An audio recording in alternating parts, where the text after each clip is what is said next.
নমস্কার বন্ধুরা, কি বানাবো জানো? তোমরা বুঝতে পারছো না কী বানাবো। এটা আছে 500 গ্রাম মতন কাঁচা আম। সেটাকে ধুয়ে নুন হলুদ মাখিয়ে একটু জল ঝরিয়ে নিয়েছি, বাইরে রেখে একদম একটুখানি জলটা ঝরিয়ে নিয়েছি। এরপর আমি এর মধ্যে নিয়েছি 5 ফোড়ন।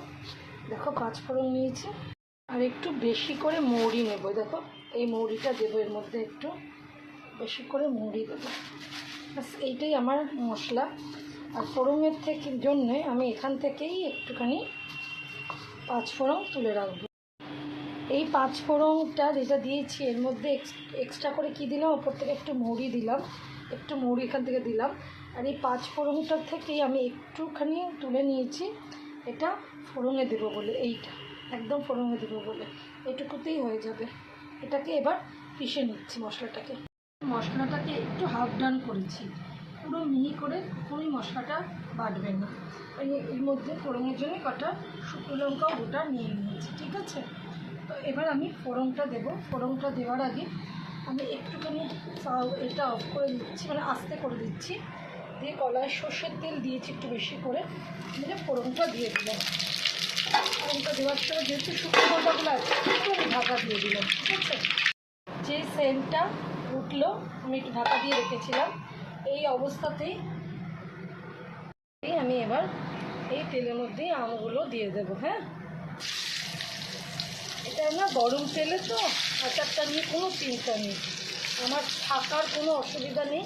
আর এই আম তেলের মধ্যে এই যে ভাত খাচ্ছি না, এই যে জল ঢালা ভাত খাবো, আর তো গরম বাকি আছে, মুড়ি খাবো, এগুলো সন্ধ্যেবেলাতে না খুব ভালো কাজ হয়।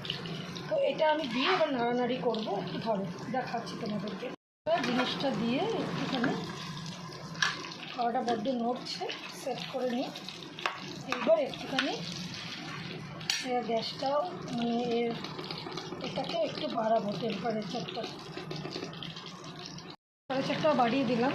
আর এর মধ্যে এবার আমি নুন হলুদ পরপর অ্যাড করবো, দেখতে থাকো তোমরা, দাঁড়াও। এইবার অ্যাড করলাম একটু লঙ্কার গুঁড়ো, একটু বেশি করেই দিও, একটু হলুদের গুঁড়ো, লঙ্কার গুঁড়ো, একটু হলুদের গুঁড়ো, আমি দেখিয়ে দিচ্ছি কী কী দেবো। আর দেবো নুন, একটু দাঁড়াও, আমি দেবো আর একটু নুন দেবো। হ্যাঁ, নুন দিলাম।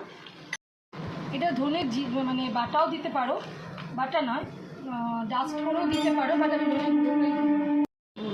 আচ্ছা, জিরে গুঁড়ো কিন্তু আমার এই মশলার মধ্যেও আছে।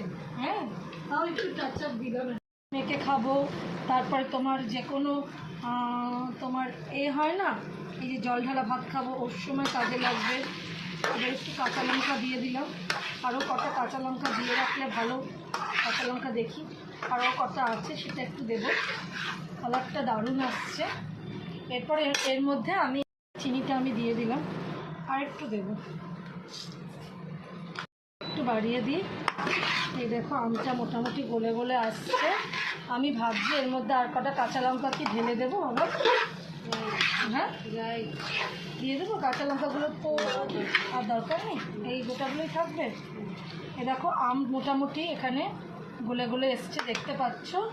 এই অবস্থাতে আমি এই গুঁড়ো মশলাটা আচারে বানিয়েছি, এটা এর মধ্যে পুরো দিয়ে দেবো, এটা আচারের মধ্যে পুরো মিশিয়ে দেবো।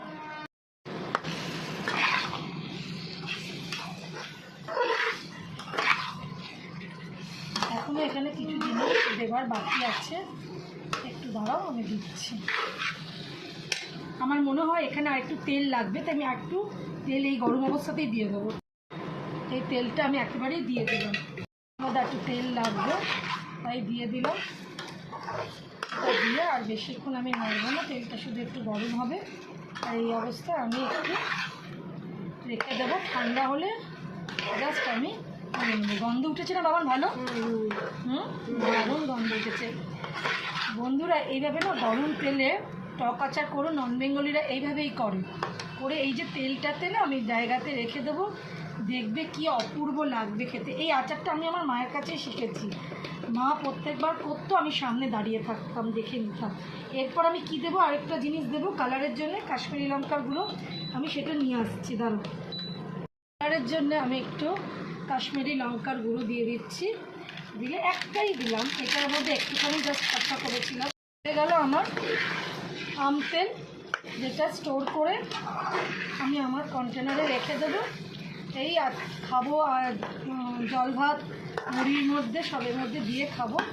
মেয়ে একটা খুব সুন্দর কথা বলেছে যে মা কালারটা সামথিং সামথিং এসছে, তোমরা যদি বুঝতে পারো বুঝে যেও।